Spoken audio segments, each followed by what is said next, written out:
All right, we are going to take a look at lesson 15, more surface area problems, and this is a really good question. So what we have here is a shape that will fold up to be a triangular prism, and the only reason why I know that is because a triangular prism has two triangles and three rectangles. And if I were to fold these two flaps up and then roll this over, we would have a triangular prism, and it's going to look a little like this. And I'm just going to do like a little quick three-dimensional sketch.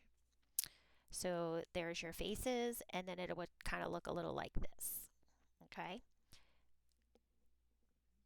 And this is just a total sketch, but that's about what it would look like if I were to fold this up.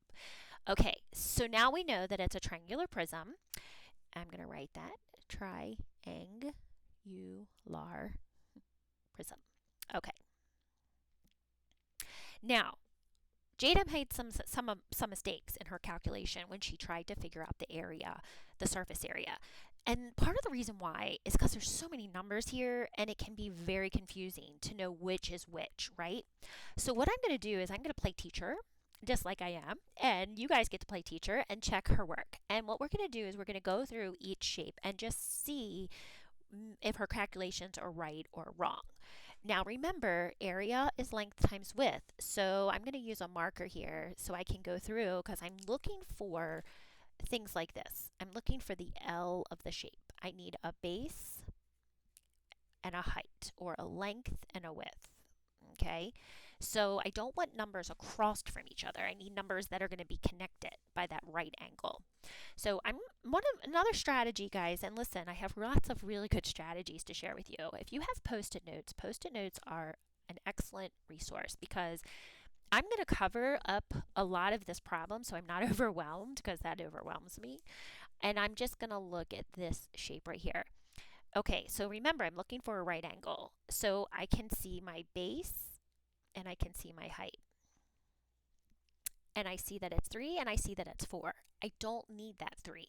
That 3 is showing me that these two are congruent because it's a rectangle.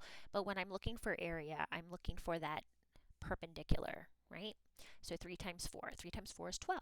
She got that correct. All right, that's good.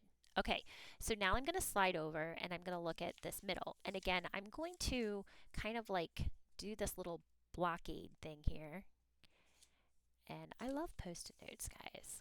All right, and I'm not covering up this one because we actually need this one. Because when I cover everything up, I can see that this right here, there's a 4 at the top and the 4 at the bottom, but I don't want to use those because they're opposite of each other. I need those connecting line segments. We're looking for that right angle.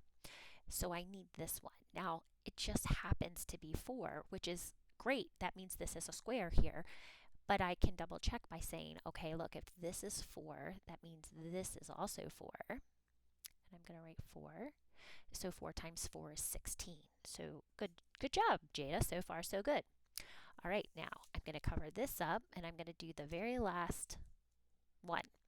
Okay, so again, I see a 5 and a 5, but I don't want those two. I want that right angle. This is what I'm looking for. Okay. 4 times 5, and 4 times 5 is 20. Yay! Okay, so far, Jada has gotten everything correct here. She has all of the rectangles done correctly. Now let's check the triangles. So I'm just going to cover up, and I'm not going to cover up that 4 because I kind of need that 4. That 4 is the base of my triangle. So here's the base of my triangle is 4, and here's the height, and there's that right angle. Okay, 4 times 3 is 12. Did she get that right? Well, not quite, because remember, when we're trying to find the area of a triangle, because it's a triangle, it's half of a rectangle, we can do the same math as the area of a rectangle, but we've got to remember to divide by 2. So when Jada did her work, all she did was forget this most crucial part. And this really should be 6 and not 12.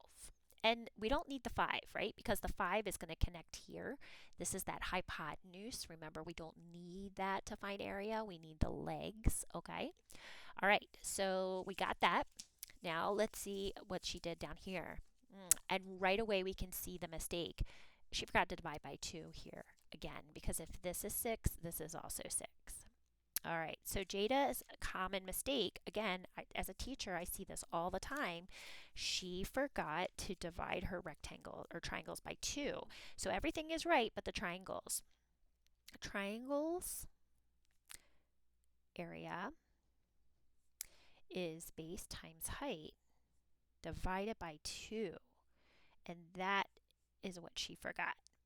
She forgot to divide by 2. Okay. Now, it says find the surface area. Well, we have everything done. I mean, we checked Jada's work, so all 3 of these rectangles are correct. Rectangle 1, 2, and 3. We just had to change the 12s to 6. So we have R1, R2, R3. So rectangle 1 is 12, rectangle 2 is 16, rectangle 3 is 20, and then we have triangles. And then I'm going to put 2 because there's both of them 6 plus 6. So together they equal 12, not each equal 12. Together they equal 12.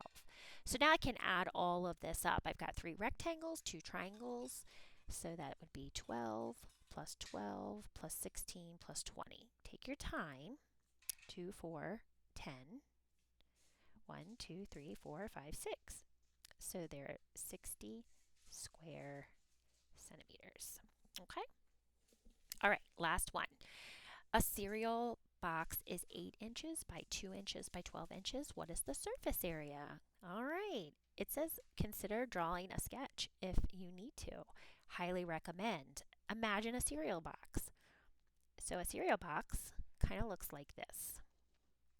I'm just going to do like a little sketch of a cereal box. Guys, look, practice drawing 3-dimensional shapes. Not only is it fun, but it will help you with math.